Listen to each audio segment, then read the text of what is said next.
आप आज देखें ट्रैफिक कितना सुगम चल रहा है और ई रिक्शों की जांच हो रही है, उनके पास कागज नहीं है, उनके पास आईडी नहीं है।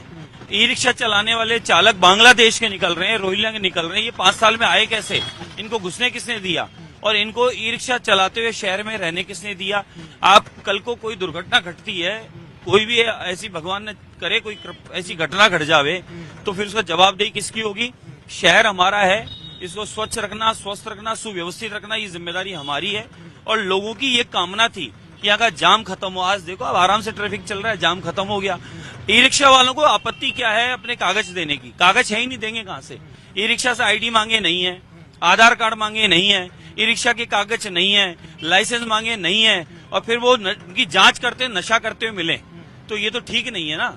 इसलिए हम चाहते हैं ई रिक्शा चले। हम तो चाह रहे ई रिक्शा चले, लेकिन ई रिक्शा जितनी आवश्यकता उतना चले, सुव्यवस्थित चले, कोई दुर्घटना न घटे, इस बात का ध्यान रखें। बात का ध्यान रखा जाएगा, ये आप कह रहे हैं, लेकिन आप जिस तरह बात करते हैं, आपने कहा मैं अपराकाशी को कराची नहीं बनने दूंगा, आपने कहा कि मैं नॉनवेज बाहर नहीं चलने दूंगा, अब आप कह रहे हैं कि मैं ई रिक्शा में रोहिंग्या मुसलमान हैं, तो कैसे चलेगा? क्योंकि जो मुस्लिम विधायक हैं वो आरोप लगा रहे हैं। नहीं, फिर आप गलत कह रहे हो।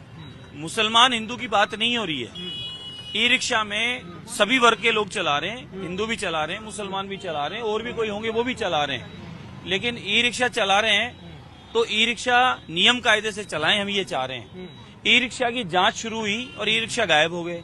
तो जब ई रिक्शा चालक अगर सही हैं, कागज हैं, तो देने में आपत्ति क्या है साहब? अच्छा, आपने जांच करा ली है, तो कितने रोहिंग्या मुसलमान निकल गए या कितने बांग्लादेशी निकल गए?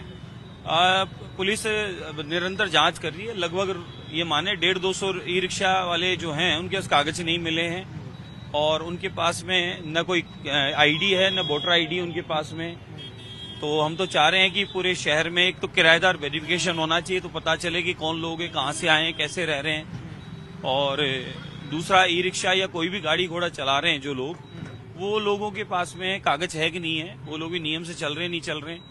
अभी पुलिस ने जांच शुरू की, ई रिक्शाओं ने चलाना बंद कर दिया। अगर वो सही है तो चलाने में कहाँ आपत्ति है उनको? क्योंकि वो नशा करते हुए जो चला रहे, उससे दुर्घटनाएं घटित हो रही थी। ई रिक्शा पलटी खा रहे थे, लोगों का सामान ई रिक्शा में लेके लोग भाग रहे थे, ऐसा लोगों का आरोप था। कई थानों में केस दर्ज है। तो हम तो यही चाह रहे थे कि इनकी जांच होनी चाहिए, कौन लोग हैं ये।